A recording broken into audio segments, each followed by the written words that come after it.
Hello everyone, कैसे हो आप सब। तो ये जो वीडियो है ये मैं बना रहा हूँ ताकि आप लोग अगर कभी भी थाईलैंड आ रहे हैं तो किन किन चीज़ों का आपको ध्यान रखना चाहिए, क्या क्या चीज़ें मैंडेटरी हैं, क्या मैंडेटरी नहीं है, किसके और कैसे आप अलग अलग स्कैम से बच सकते हैं और आप लोगों के लिए क्या फ़ायदेमंद है। तो वीडियो को शुरू करते हैं एक यूनिक इन्फॉर्मेशन के साथ। पहले मैं ये बताता हूँ कि बेसिकली इस वीडियो में मैं कवर करने क्या वाला हूँ। तो पहले है थाईलैंड जाने के लिए बुकिंग्स के लिए होटल बुकिंग आ जाती है, उसमें फ्लाइट बुकिंग आ जाती है। उसके बाद आ जाता है यहाँ पे, क्योंकि अब आएंगे तो आपको एक कॉलिंग के लिए सिम भी चाहिए होगा या तो फिर इंटरनेशनल आपको रोमिंग करवानी पड़ेगी, तो उसके रिगार्डिंग हो गया। खाना, अगर आप वेजिटेरियन हैं और नॉन वेजिटेरियन हैं, सी फूड लवर हैं, तो उसके रिगार्डिंग होगी इसमें इंफॉर्मेशन। टैक्सी के बारे में, जो मीटर टैक्सी होती है। उसके बाद जो मेट्रो हमारी यूज़ हो रही है बैंकॉक में, उसके रिगार्डिंग इंफॉर्मेशन है। जो और मेन चीज़ जो स्कैम्स यहाँ पे बेसिकली होते हैं उसके regarding. Next is the currency क्या यूज़ होती है, आप कहाँ से उसको परचेज कर सकते हैं, कहाँ से ले सकते हैं। उसके बाद आ जाता है हमारा एक ड्राइविंग परमिट के बारे में, जो अगर यहाँ पे स्कूटी या आप बाइक या कोई भी कार रेंट करते हैं। नेक्स्ट इज शॉपिंग और एक लास्ट इंश्योरेंस। तो ये कुछ पैरामीटर्स हैं जो इस वीडियो में मैं आप लोगों के साथ कवर करूंगा। तो शुरू करते हैं। पहला यहाँ की बुकिंग्स के लिए। तो आप बैंकॉक या थाईलैंड में कहीं पे भी, बैंकॉक हो गया, फुकेट, पटाया, कराबी और या नॉर्थ थाईलैंड में आ रहे हैं जैसे कि चियांग माई वगैरह या खाओ सान, तो उसके लिए आपको सबसे पहले बुकिंग्स की रिक्वायरमेंट पड़ेगी। तो बुकिंग्स के लिए जो ट्रस्टवर्दी साइट्स हैं जो मैं भी यूज़ कर रहा हूँ, वो दो हैं, agoda.com और booking.com। तो ये ट्रस्टवर्दी साइट्स हैं, आप यहाँ पे जाइए। मैं आपको एक बार इसका वो भी दिखा देता हूँ, UI कैसा रहेगा। तो उसके लिए आप बुकिंग इन साइट्स पर जाएंगे। उसके बाद अपना वहाँ से होटल्स देख के फिर उसके होटल्स के रिव्यू गूगल पे जरूर चेक कर लेना, क्योंकि वेबसाइट जो ट्रैवल वेबसाइट्स होती हैं वहाँ पे फेक रिव्यूज बहुत ज़्यादा होते हैं जो होटल वाले ही क्रिएट करते हैं SEO के थ्रू। तो वो वहाँ से आप बुकिंग कर सकते हैं। उसमें पे लेटर का ऑप्शन भी होता है, बट आपको मेरे ख्याल जर्नी से पहले 2-3 दिन पहले आपको पे करना होता है, तो वो वाला सिस्टम भी कर सकते हैं। या फिर अगर आपको स्पेसिफिकली ऐसा ही चाहिए कि पे एट होटल, तो वो वाले कुछ ऑप्शंस भी अवेलेबल रहते हैं। आप इन दोनों वेबसाइट को यूज कर सकते हैं। तीसरी एक और वेबसाइट है trip.com, आप उसको भी यूज कर सकते हैं, बट मुझे उसके बारे में आइडिया नहीं है, मैंने उसको यूज नहीं किया हुआ है। या कोई यहाँ के लोकल डायरेक्टली होटल से भी आप फोन करके बुकिंग कर सकते हैं। बट मेक श्योर जब भी आप बुकिंग करें उसके बाद एक बार होटल से कंफर्मेशन जरूर ले लें बिफोर स्टार्टिंग योर ट्रिप। या तो आप उनको व्हाट्सएप के थ्रू ऐड करके, नंबर उनका उन पे अवेलेबल रहता है, गूगल पे हर जगह अवेलेबल है। अगर नंबर नहीं मिल पा रहा है, वो व्हाट्सएप पे रिप्लाई नहीं कर रहे हैं या फिर वो नंबर व्हाट्सएप पे नहीं है, तो you can do one thing, email is mentioned in the booking. तो आप अपनी ईमेल से एक ईमेल उनको भेज सकते हैं, this is my booking number and I am staying from this date to this date, can you please confirm. तो इस तरीके से आप एक अपनी बुकिंग की कंफर्मेशन ले सकते हैं, क्योंकि मैंने ये चीज काफी देखी है। यहाँ पे लोग आए हैं, कई बार ऐसा हुआ है किसी वेबसाइट के थ्रू उन्होंने बुकिंग करा ली और उसके बाद होटल वालों ने डिनाई कर दिया किसी भी रीजन से। तो मेक श्योर आप एक बार कंफर्मेशन ले लें। और इवन जब आप थाईलैंड में पहुंच जाएं, लेट सपोज आप 2 दिन पहले फुकेट रुके हैं, उसके बाद आप पटाया रुक रहे हैं, तो जब फुकेट से आपने पटाया जाना है उस टाइम पे भी आप एक बार होटल को या तो कॉल करके आप कंफर्म कर सकते हैं अपनी बुकिंग को। ठीक है। सेकंड रहता है पासपोर्ट्स। सो पासपोर्ट जैसे कि सबको पता है ये मैंडेटरी ही है। पासपोर्ट अपने साथ रखें और मेक श्योर आपके पासपोर्ट की एक्सपायरी डेट 6 महीने से ज़्यादा हो, 6 महीने से कम नहीं होनी चाहिए, वरना आपको इमिग्रेशन पर वहाँ पर रोक लिया जाएगा, आपको इमिग्रेट नहीं करना दिया जाएगा। तो 6 महीने से ज़्यादा की एक्सपायरी डेट आपके पासपोर्ट पर होनी चाहिए। ठीक है। थर्ड आता है वीज़ा। वीज़ा के लिए यार अभी थाईलैंड ने क्या किया हुआ है, थाईलैंड में वीज़ा ऑन अराइवल ही है, और इंडियंस के लिए तो है, बाकी कुछ कंट्रीज और के लिए भी है वीज़ा ऑन अराइवल, और अभी तो इंडियंस के लिए फ्री है। तो यहाँ पे जो 2000 बाट की या 2200 बाट की जो फीस लगती थी, अराउंड 4600 या 5000 रुपये, वो अभी नहीं लग रही है और ये 10 मई तक नहीं लगेगी। तो आप अगर 10 मई से पहले प्लान कर रहे हैं तो आपके पर पर्सन 5 से 6 हज़ार रुपये ये भी बच जाएंगे, ठीक है। और उसके बाद अगर आप आ रहे हैं और अगर मान लो वीज़ा ऑन अराइवल की फ़ीस दोबारा से शुरू हो जाती है, थाईलैंड गवर्नमेंट कर देती है, तो उसकी फ़ीस जो रहती है वो रहती है 2000 बाट नॉर्मल क्यू के लिए, और एक वीआईपी क्यू भी होती है जहाँ पे थोड़ा सा कम टाइम लगता है, तो उसकी फ़ीस रहती है 2200 बाट। तो आपका अराउंड अगर कन्वर्जन करें तो अराउंड 5200 और अराउंड 4400 ऐसा कुछ रेट बनता है, बट वो कैश में ही लेंगे। मेक श्योर आपके पास कैश अवेलेबल हो। और अभी तो इमिग्रेशन में मैंने किया, कोई चेकिंग ज़्यादा नहीं हुई, सिर्फ उन्होंने एक फ़ोटो क्लिक की, फिंगरप्रिंट्स लिए और कहाँ जाना है बस। ना उन्होंने होटल बुकिंग पूछी, ना उन्होंने इंश्योरेंस पूछा और ना ही उन्होंने कैश पूछा। बट अगर आप थाईलैंड आ रहे हैं तो एक पर्सन के लिए 10,000 बाट मैंडेटरी है, आप लेके आएँ। अगर इन केस इमिग्रेशन पे आपको पूछा जाता है, मनी दिखाने के लिए कहा जाता है, तो और आपके पास 10,000 बाट नहीं हुए तो हो सकता है कुछ प्रॉब्लम हो जाए, या आपको एकदम वहीं से एयरपोर्ट से महंगे दामों में आपको करेंसी एक्सचेंज करानी पड़े, ठीक है। उसके बाद आती है जो, हाँ, पर ये जो फीस, अगर आप फीस के टाइम आ रहे हैं, जब 10 मई के बाद आ रहे हैं, तो ये जो फीस के पैसे हैं 2000 बाट या 2200 बाट, इनको अलग रखना, 10,000 बाट को अलग रखना। तो यहाँ पे वैसे भी लोकल शॉप ज़्यादातर कैश में ही बिलीव करते हैं, सारे टैक्सी वाले कैश में रखते हैं, और कोई कार्ड लेते भी है तो बहुत बड़े वाले मॉल्स वाले लेते हैं, और उसके लिए भी आपके लिए क्या है, कई बार शॉप्स वाले चार्जेस लगा देते हैं 2-3% के। तो मेक श्योर आप अपना कैश अपने साथ लेके आएँ और कोशिश करें ज़्यादा से ज़्यादा बुकिंग ऑनलाइन कर सकें अगर, ठीक है। उसके बाद आती है यार यहाँ पे कार्ड्स कौन से चलेंगे। तो कार्ड्स के लिए यार, या तो आपके पास क्रेडिट कार्ड्स हों या डेबिट कार्ड हों जो इंटरनेशनल वर्क करते हों, visa card, master card, RuPay card यहाँ पे नहीं चलता है, ठीक है। तो अभी तो नहीं चल रहा है, हो सकता है गवर्नमेंट वर्क कर रही है इसके ऊपर, तो शायद काम चल जाए, ठीक है। उसके अलावा आपके पास कुछ ऑप्शन है फॉरेक्स कार्ड्स के, और उसके अलावा कुछ क्रेडिट कार्ड्स भी आजकल आ रहे हैं, वो आप यूज़ कर सकते हैं। जैसे कि मैंने भी लिया है, एक तो मेरा बुक माई फॉरेक्स का कार्ड है, ये I guess MakeMyTrip की एक सब्सिडरी कंपनी है, आप इसका कार्ड भी एक बनवा सकते हैं। इसमें मेरे को बनवाने के शायद 120-130 रुपये एक्स्ट्रा देने पड़े थे। मैंने इसमें 500 बात का रिफिल कराया था, जो मैंने कुछ आधा यूज़ कर लिया है, अभी मैं बाकी भी यूज़ कर लूँगा। और नहीं तो ये बाकी के पैसे अगर मान लो बच भी जाते हैं तो आप कंपनी में को कह के दोबारा से रिफंड कर सकते हैं इन द इंडियन करेंसी। और जो कार्ड में पैसे डालते हैं उसका एक्सचेंज रेट आपको अच्छा मिलता है।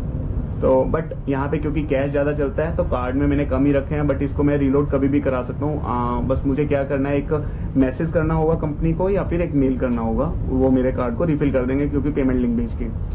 दूसरा मेरे पे कार्ड है थॉमस कुक का, जो मैंने बनाया था, इसमें भी मैंने ऐसे ही किया था, 500 बाट रखवाए थे, तो इसको भी मैं यूज़ कर रहा हूँ। बट इसका मैं एक बड़ा अच्छा काम है जिसकी वजह से आपको एक फ्री सिम मिल सकता है। तो मैंने जो करेंसी ली थी अपनी थॉमस कुक से ली है, और थॉमस कुक ने मुझे सही रेट दिया था, 2.41 का मुझे एक्सचेंज रेट मिला था, ठीक है। तो वहाँ से मैं कुछ 30-40 हज़ार बाट लेके आया था।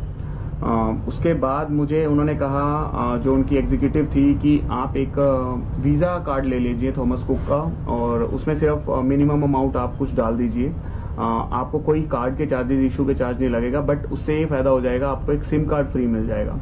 तो मैंने फिर ये थॉमस कुक का अप्लाई किया था और ये कार्ड मेरे पास आ गया था। बट मेक श्योर अगर आप फ्री सिम चाहते हैं तो आप कम से कम 5 से 6 दिन पहले बुक कीजिएगा, क्योंकि मेट्रो सिटीज़ में तो 5 दिन वो बोलते हैं। अगर आप किसी और सिटी से आ रहे हैं तो मेक श्योर कि आप एक बार 15 से 20 दिन पहले एक बार कंफर्म कर लीजिए, क्योंकि मेट्रो सिटी में डिलीवरी बड़ी फास्ट है, बट दूसरी सिटीज़ में I am not sure of it. और जो मुझे फ्री सिम मिला था ये मुझे D-Tech कंपनी का ही मिला है, ये वाला, जो मैट्रिक्स एक वहाँ पे कंपनी है इंडिया में भी, यहाँ पे भी जो डिलीवर करती है, ठीक है। तो इसमें इसके बारे में सारी इन्फॉर्मेशन दी हुई है। ये मुझे सिम था जो ऑलरेडी मेरे मोबाइल में अभी है और इसको मैं यूज़ कर रहा हूँ, तो इसकी वजह से ये अराउंड यहाँ पे लिखा भी हुआ है 349 बाट। ये कुछ 800 रुपये का सिम है जिसमें 50 GB डेटा है और 10 दिन के लिए है, और मेरा 10 दिन का ही टूर है और 50 GB data is enough for me. और इसमें कुछ कॉलिंग भी है जिसकी वजह से मैं यहाँ पे कॉल कर पा रहा हूँ। तो आप ये भी एक ऑप्शन ले सकते हैं जिससे आपके 800-900 रुपये बच सकते हैं सिम के।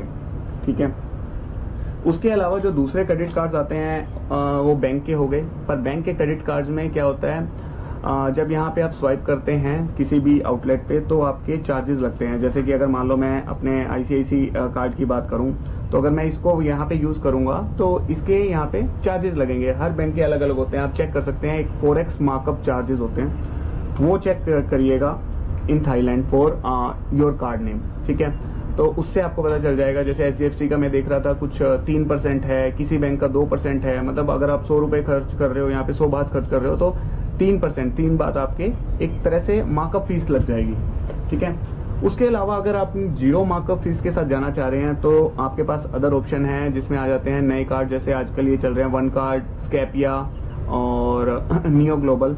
तो इसके लिए मेरे पास एक स्कैपिया का कार्ड है जो मैंने अभी बनवाया था ट्रिप से पहले, उसको मैं यूज कर रहा हूँ। तो ये मेरा काफी हेल्पफुल है, इसमें कोई पैसा एक्स्ट्रा नहीं लगता, जस्ट स्वाइप करो और जितने का बिल है वो आपका यूज हो जाएगा। और ये क्रेडिट कार्ड है। डेबिट कार्ड भी कुछ कंपनी प्रोवाइड करती है, बट डेबिट कार्ड का फिर वही इशू रहता है जैसे हमारा 4x कार्ड में था कि पहले इसको रिलोड करना पड़ता है, उसके बाद यूज करें। तो ये भी एक अच्छा ऑप्शन है। अगर आपका क्रेडिट स्कोर अच्छा है तो आप इस ऑप्शन के साथ जा सकते हैं। ओके, अब चलते हैं नेक्स्ट पे।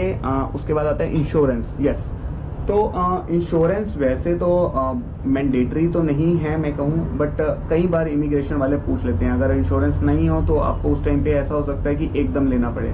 तो इंश्योरेंस कुछ ज्यादा तो नहीं होता। अगर आप $25,000 का एक इंश्योरेंस लेते हैं, उसमें baggage loss, airport baggage delay, ये सब, और आपके कुछ OPD भी, यहाँ पे कुछ प्रॉब्लम हो जाए, कोई एक्सीडेंटल केस हो जाए, तो ये सब चीजें कवर रहती हैं। तो वो अराउंड मेरे को लगता है 500-700 से 1000 रुपए में आपको मिल जाता है। ये सारी काफी कंपनियां हैं, आप पॉलिसी बाजार से भी ले सकते हैं या फिर किसी डायरेक्ट वेबसाइट से ले सकते हैं। jैसे मैंने ICICI से लिया, मुझे 700 रुपए का पड़ा था $50,000 का फॉर 1 पर्सन। ठीक है, उसके बाद आ जाता है हमारी एक्टिवा, स्कूटी और राइडिंग के लिए। तो एक्टिवा वगैरह राइड के लिए फर्स्ट थिंग यहाँ पे जो एक्टिवा है, जो स्कूपी चलती है, बेसिकली स्कूपी जो 100 सीसी की बाइक सबसे ज्यादा चलती है और लोग सबसे ज्यादा लेना उसी को पसंद करते हैं क्योंकि सस्ती आती है।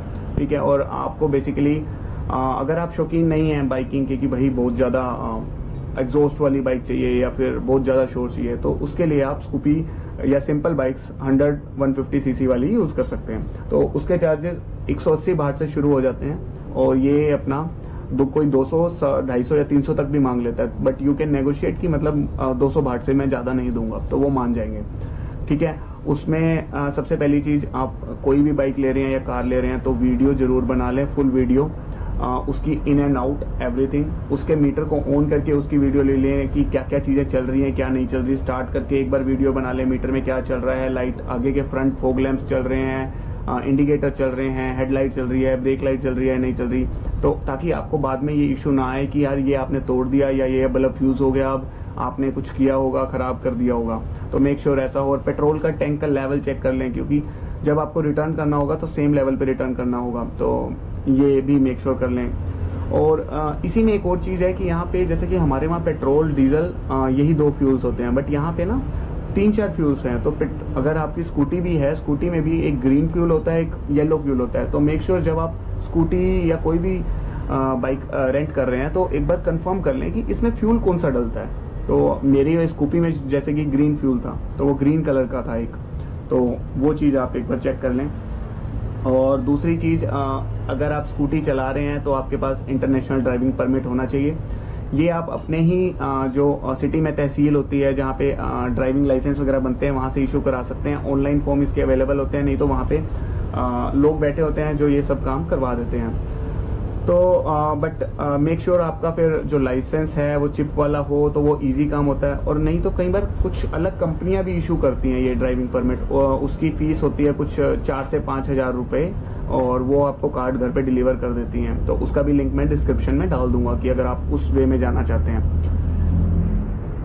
ठीक है, बट हाँ, अगर आपके पास ड्राइविंग परमिट नहीं है और आप पकड़े जाते हैं यहाँ पे पुलिस से, तो आपको 1000 बात का चालान देना पड़ सकता है, जो अराउंड आपका 2400-2500 रुपए बनेगा एक दिन का।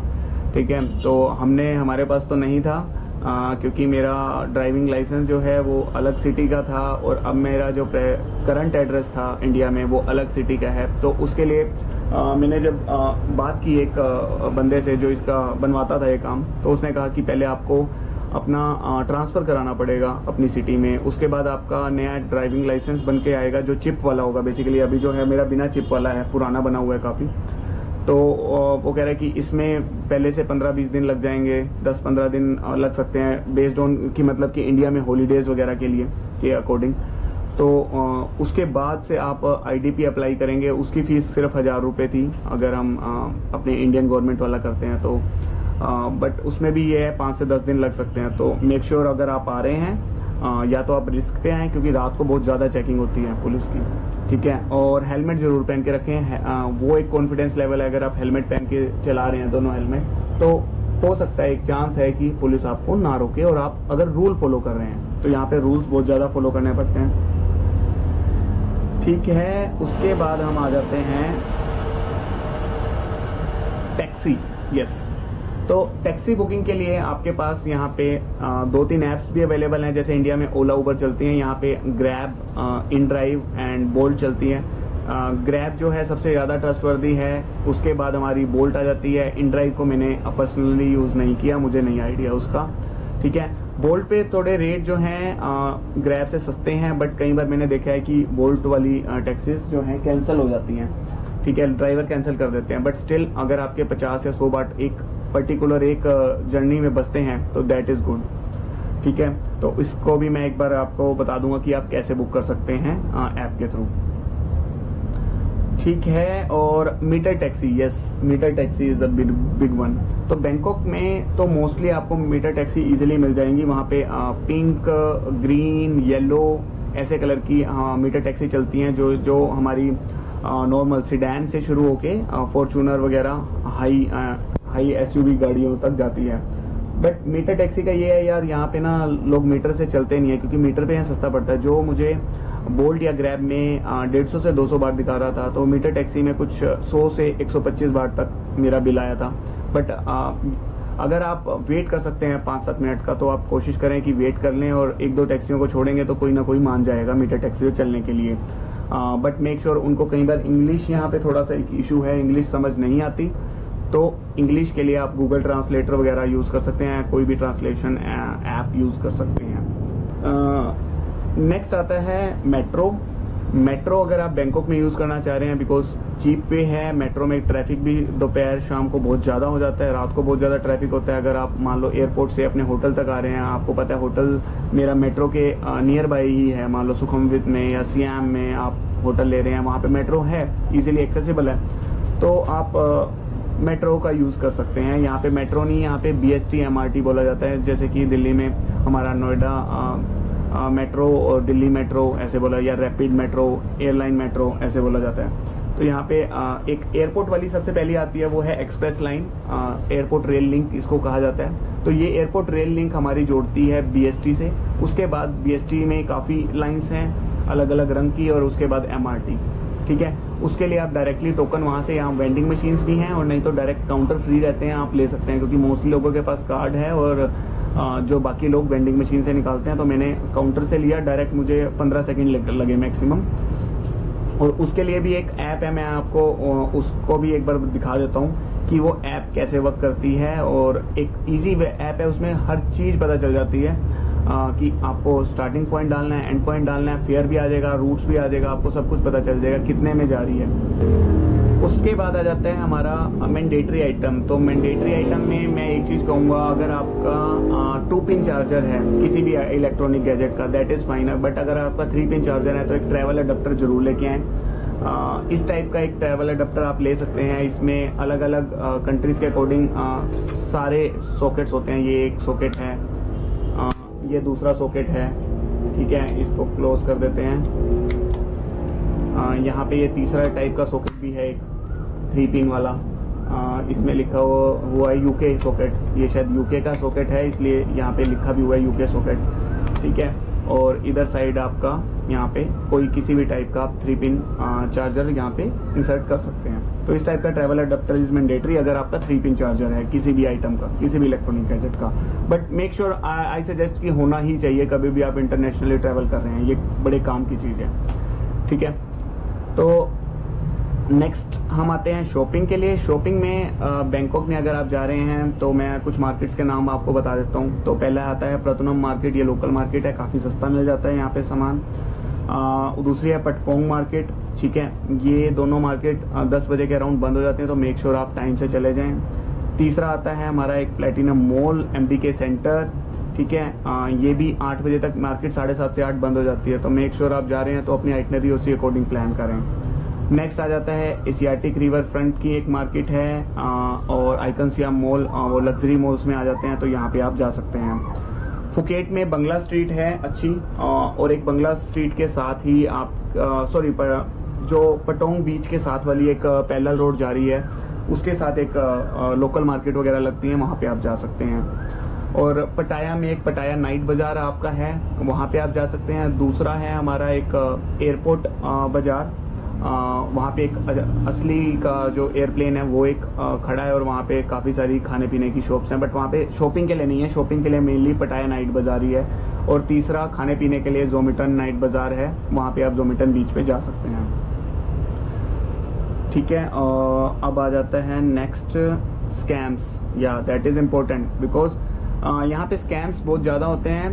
पहला तो कहते हैं जब अगर आप ग्रैंड पैलेस वगैरह में जाएंगे तो आपको बाहर ही मिल जाएंगे, वो मेरे साथ भी हुआ है, और सीधा उन्होंने कहा कि टेम्पल आज क्लोज है, आप यहाँ नहीं जा सकते, और वो इंसिस्ट करेंगे फ्लोटिंग मार्केट में आपको लेके जाने के लिए। फ्लोटिंग मार्केट में नहीं जाना है आपको उनके साथ, अगर जाना है खुद से जाना है, वहाँ की 200 बात की एंट्री टिकट होती है, और अगर आप वहाँ की बोट लेते हैं उसके बाद उसके चार्जेस अलग अलग हैं। थाई कॉस्ट्यूम अगर पहनते हैं उसके चार्जेस अलग हैं। तो उनके नहीं सुनना है उन लोगों को कि आज टेम्पल क्लोज है, वो बहुत कॉन्फिडेंस में बोलेंगे और आप मान भी जाएंगे। तो मेक श्योर आप जाएं, डायरेक्ट एंट्री गेट पे जाएं, वहाँ पे अगर वहाँ का गार्ड बोलता है क्लोज है तो दैट इज फाइन। हाँ, एक चीज़ मैं भूल गया, अदर इम्पोर्टेंट आइटम्स में आप एक छतरी जरूर रखना अपने साथ अगर आप जहाँ गर्मी में कहीं घूमने जा रहे हैं, नहीं तो आप यहाँ से खरीद सकते हैं, बट छतरी यहाँ पे कई जगह आपको महंगी मिलेगी, बट आप मैंने अभी खरीदी थी तो मुझे 100 बाट की मिली थी, विच इज़ ओके प्राइस। दूसरी जगह मुझे 200-300 बाट तक भी बोला गया। ठीक है, तीसरे हमारे ये शेड्स जरूर रखने, पोलराइज रखेंगे तो अच्छा रहेगा। ठीक है, सनस्क्रीन जरूर रखना अच्छे से, या एक aloe vera gel for beating the sunburns. Next आ जाता है फूड। फूड के लिए जो बेस्ट रहेगा, क्योंकि अगर आप वेज हैं, नॉन वेजिटेरियन के लिए तो बहुत ऑप्शन है यहाँ पे, अगर आप वेज हैं तो best option is grab. Grab से, जैसे वहाँ का जोमेटो है वहाँ यहाँ का ग्रैब है, ग्रैब में ही आपकी फूड डिलीवरी के ऑप्शन है, वहाँ पे आप वेज सर्च कीजिए, आपको वेज रेस्टोरेंट सारे दिख जाएंगे। ठीक है, उसका भी मैं आपको एक बार टूर दिखा देता हूँ कि आप कैसे बुक कर सकते हैं। ठीक है, बाकी आप 7-Eleven से बहुत आइटमें ले सकते हैं, बट मेक श्योर 7-Eleven पे बहुत आइटम्स ऐसी हैं, इवन चिप्स भी ऐसे हैं जिसमें नॉन वेजिटेरियन चिप्स वगैरह वाली चीज़ें हैं उसके अंदर। तो अगर आप कोई सैंडविच भी ले रहे हैं वहाँ से उठा रहे हैं तो मेक श्योर कि वो वेजिटेरियन हो, उसके सारे कई बार लिखा होता है हैम चीज़, स्पिनिच हैम चीज़, सो मेक श्योर ये जो हैम है this is also known vegetarian item, तो आप एक बार उसको देख लें। नेक्स्ट आ जाता है यार हमारा करेंसी। तो करेंसी में इनके यार 5 नोट हैं, 5 तरह के डिनोमिनेशंस हैं, और कुछ सिक्के भी हैं, सिक्के भी जरूर रखना अपने पास। हो सकता है आपको जब करेंसी एक्सचेंज वाले पे आप जाएं तो वहाँ पे शायद आपको ना मिले। तो सबसे छोटा नोट आता है इनका 20 बाट का, वो कुछ ऐसा दिखता है ग्रीन कलर का।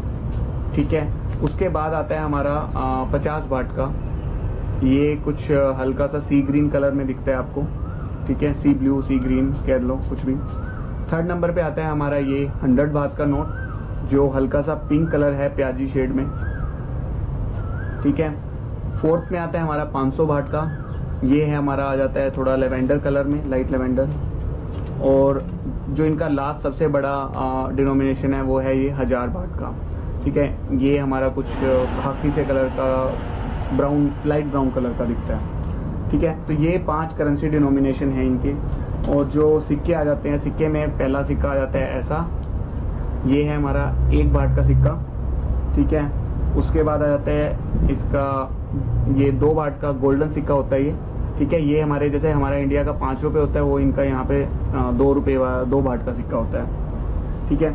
तीसरा आ जाता है हमारा 5 बाट। ये सिमिलर है हमारा जो पुराना 2 रुपये वाला सिक्का आता था उस जैसा दिखता है। तो यहाँ पे नंबर भी लिखा होता है, तो आप इसको देख के यूज कर सकते हैं। और लास्ट आ जाता है हमारा 10 बाट का। ये सिमिलर है जो हमारा 10 रुपये का नया कॉइन इंडिया गवर्नमेंट ने लॉन्च किया उसी टाइप का। तो ये हमारा 10 बाट का कॉइन है।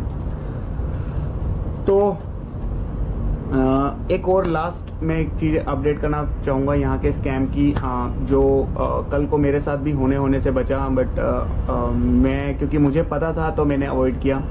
आप कभी भी टैक्सी बुक कर रहे हैं ऑनलाइन ग्रैब से या फिर लोकल भी किसी से पकड़ रहे हैं, तो वो आपसे पूछ सकता है कि अगर आपने जैसे डेस्टिनेशन डाली है कि हमको किसी एक पर्टिकुलर डेस्टिनेशन, मान लो सेंचुरी ऑफ ट्रुथ जाना है आपको पटाया में, ठीक है, तो वो ड्राइवर आपसे पूछ सकता है कि आपने टिकट बुक करा ली है, नहीं कराई। तो आपके पास 2 ही ऑप्शन है, या तो आप कहेंगे कि कराई है या आप कहेंगे नहीं कराई। ठीक है। अगर आपने कह दिया कि नहीं कराई तो वो 100% श्योर वो आपको टिकट बेचने की कोशिश करेगा अपने जो उसके कॉन्ट्रैक्ट में लोग होते हैं उनके साथ मिलके। ठीक है। तो मेक श्योर अगर आप आ रहे हैं और अगर टैक्सी ड्राइवर आपसे ये सब पूछ रहा है कि आपकी टिकट बुक है या नहीं, तो आपने कहना है या तो हाँ हो चुकी है मेरी टिकट, मेरी बुकड है ऑलरेडी। कभी भी ये मत कहिएगा कि नहीं मेरी टिकट बुक नहीं हुई है और मुझे बुक करनी है ऐसी। तो कई बार वो स्कैम्स में भी फंसने का डर रहता है। ठीक है। ऐसा कल मेरे साथ हुआ, मेरे टैक्सी ड्राइवर ने पूछा और बाद में जब मैं उस जगह पे पहुंच गया तो वो मेरे पीछे ही मेरे को चेज करता रहा कि मेरे से ही खरीदो। ठीक है। तो आप उस चीज़ को भी अवॉइड कर सकते हैं ताकि बाद में कोई इशू ना हो, क्योंकि यार अनजान कंट्री में आए हैं, ऐसा ना हो मान लो उसके साथ भी बैर मोल ले लिया, वी डोंट नो कि उसके साथ आगे पीछे कौन कौन है। ठीक है। तो मेक श्योर ज़्यादा बात नहीं करने का इनसे और अपनी टिकट्स अपने आप ऑनलाइन या ऑफलाइन बुक करने का और उनको ज़्यादा अवॉइड ही करने का। ठीक है। वो आपको तरह तरह की चीज़ें भी बता सकते हैं कि यहाँ लेके चलता हूँ, यहाँ घुमा देता हूँ, बट नहीं यार नहीं जाना है। ठीक है। तो यही था मेरी साइड से, मैंने आई गेस सारी इन्फॉर्मेशन कवर कर दी है। वीडियो थोड़ी लंबी बन चुकी है, आई नो, बिकॉज सारी इन्फॉर्मेशन कवर करना जरूरी था।